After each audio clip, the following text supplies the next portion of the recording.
Des femmes en burqa, entièrement voilées, en plein cœur de Jérusalem, à Mea Shearim, le quartier orthodoxe de la capitale d'Israël. Mais détrompez-vous, au-delà des apparences, ces femmes ne sont pas musulmanes, mais bel et bien juives. Dans le voisinage, on les appelle les femmes talibans. Les gens ne savent pas ce que signifie cet accoutrement. Ils restent rarement indifférents. Un jour, une femme m'a demandé pourquoi je m'habillais ainsi. Alors je lui ai expliqué tout simplement que c'est une tenue juive de l'époque. Une femme qui sort et n'est pas vêtue pudiquement, c'est comme si elle mitraillait chaque homme qui la regarde. Lorsque ces femmes sortent dans la rue, elles rasent les murs, marchent rapidement. Même dans les ruelles des quartiers orthodoxes, on ne les croise que rarement. Mais cette communauté est sortie de l'ombre depuis que les forces de l'ordre ont eu vent d'un mariage organisé entre une fille de 13 ans et un garçon de 14 ans. Après l'arrestation des mères de famille, tout ce petit monde a fait profil bas. La police est arrivée sur le toit et a trouvé les deux enfants sur le point de se marier, dont ma fille de 13 ans. C'était vraiment moins une.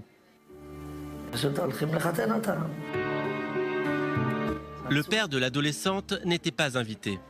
Il a exceptionnellement accepté de témoigner et de raconter comment tout a basculé. Je me suis marié il y a 20 ans. Un jour, ma femme a décidé de vivre comme un ange. Tout devenait un interdit.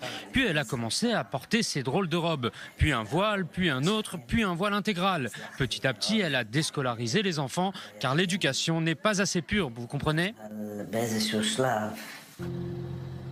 Les lois et coutumes se radicalisent, avec pour pinacle le mariage des enfants mineurs.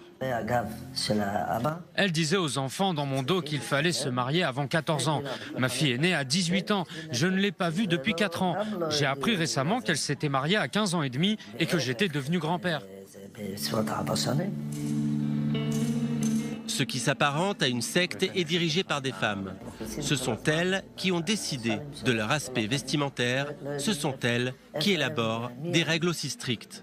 Il y a 10 ans, le pays prend connaissance de l'existence de cette mouvance fondamentaliste juive. Lors du procès retentissant de la mère taliban, le grand public découvre alors une sordide histoire de maltraitance psychique, de violence physique, d'inceste, autant d'atrocités qui conduiront la mère taliban tout droit en prison. Jusqu'ici, on parlait au mieux de cas isolés, au pire 30 à 40 familles, à Beth Shemesh et à Mea Shearim. Mais plus récemment, il semblerait que ces femmes aient inspiré une communauté plus importante. Ne me photographiez pas, sans aucune gêne, ça suffit. Les religieux nous appellent les châles ou les femmes talibans. C'est terrible, on nous stigmatise. On raconte qu'on néglige nos enfants, qu'on les bat ou qu'on les marie à 12 ans. Nous souffrons de cette réputation à cause de 5 femmes qui passent tout le temps aux informations. Je m'habille ainsi, mais je suis contre ces sectes-là. Ma femme est l'une de celles qui dirigent ce mouvement. Il n'y a que des femmes. Elle prétend étudier avec un rabbin, mais on ne l'a jamais vue. Même dans les quartiers ultra-orthodoxes, ces tenues sont considérées comme extrêmes.